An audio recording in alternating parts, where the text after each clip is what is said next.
इसके लिए मैं श्री भगवद गीता के 7वें अध्याय का महत्व मैं भी बता रहा हूँ। भगवान शिव कहते हैं, पार्वती, जब मैं 7वें अध्याय का महात्म बतलाता हूँ, जिसे सुनकर कानों में अमृत राशि भर जाती है। पाटलिपुत्र नाम का एक दुर्गम नगर है, जिसका गोपुर द्वार बहुत ऊंचा है।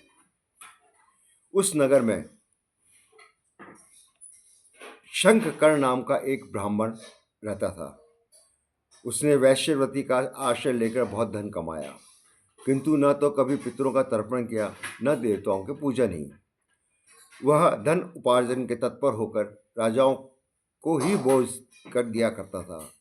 एक समय की बात है, उस ब्राह्मण ने अपना चौथा विवाह करने के लिए पुत्रों और बंधुओं के साथ यात्रा की। मार्ग में अभी आधी रात के समय वो सो रहा था, एक सर्प ने उसको आकर उसकी भुजा में काट लिया। उसके काटते ही ऐसी अवस्था हो गई कि मणि, मंत्र और औषधि आदि से भी उसका शरीर की रक्षा का असाध्य जान पड़ी। तत्पश्चात कुछ ही क्षणों में उसके प्राण पखेरु उड़ गए। फिर उसने समय के साथ वह प्रेत सर्प योनि में उत्पन्न हुआ। उसका चित्त धन में वासना में बंधा हुआ था। उसने पूर्व वृत्तांत को स्मरण करके सोचा, मैंने जो घर के बाहर करोड़ों की संख्या में धन गाड़ रखा है, उससे इस पुत्रों को वंचित करने के लिए स्वयं उसकी रक्षा करूंगा। एक दिन सांप की योनि में पीड़ित होकर पिता ने स्वप्न में अपने पुत्रों के समक्ष आकर अपना मनोभाव बताया। तब उसने निरंकुश पुत्रों को सवेरे उठकर बड़े विस्मय के साथ एक दूसरे के स्वप्न की बात कही। उनमें से मंजला पुत्र कुदाल हाथ में लेकर घर से निकला और जहां अपने पिता का सर्प योनि धारण करते थे उस स्थान पर गया। यद्यपि उसको ठीक स्थान नहीं मालूम था, पर उसने कुछ चिन्हों से एक निशान बनाया और निश्चय किया और लोभ बुद्धि से वहां पहुंचकर बाम्बी को खोदना आरंभ कर दिया। तब उस बाम्बी से एक भयंकर सर्प प्रकट हुआ। बोला, हे मूढ़, तू कौन है? किस लिए आया है? क्यों बिल खोद रहा है? अथवा किसने तुझे भेजा है? ये सारी बातें मेरे सामने बता। पुत्र बोला, मैं आपका पुत्र हूँ, मेरा नाम शिव है। मैं रात्रि में देखे हुए स्वप्न में विस्मित होकर यहाँ पर स्वर्ण लेने हेतु कोतुल से आया हूँ। पुत्र की वाणी सुनकर वह सांप हंसता हुआ बोला, उच्च स्वर में, स्पष्ट शब्द में, स्वच्छ शब्द में बोला, यदि तू मेरा पुत्र है तो मुझे शीघ्र ही बंधन से मुक्त कर। मैं पूर्व जन्म में गाड़े हुए धन के लिए सर्प योनि में पैदा हुआ हूँ। पुत्र ने पूछा, पिताजी, आपकी मुक्ति कैसे होगी?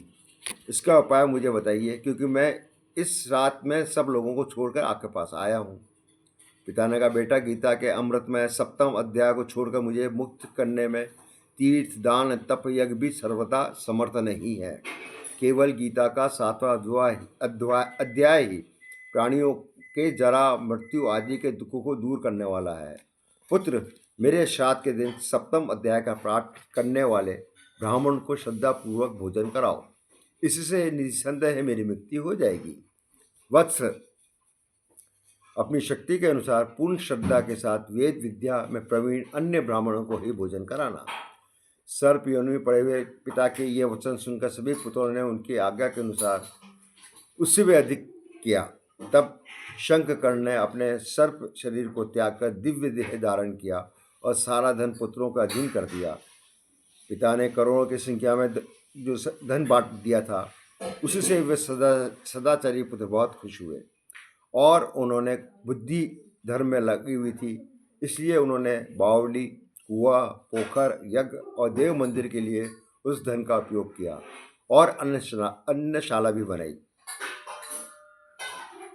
तत्पश्चात 7वें अध्याय का सदा जप करते हुए उन्होंने मोक्ष भी प्राप्त किया। पार्वती, यह तुम्हें 7वें अध्याय का महात्म्य बताया गया है, जिसके श्रवण मात्र से ही मानव का सब पातकों से मुक्त होगी। धन्यवाद।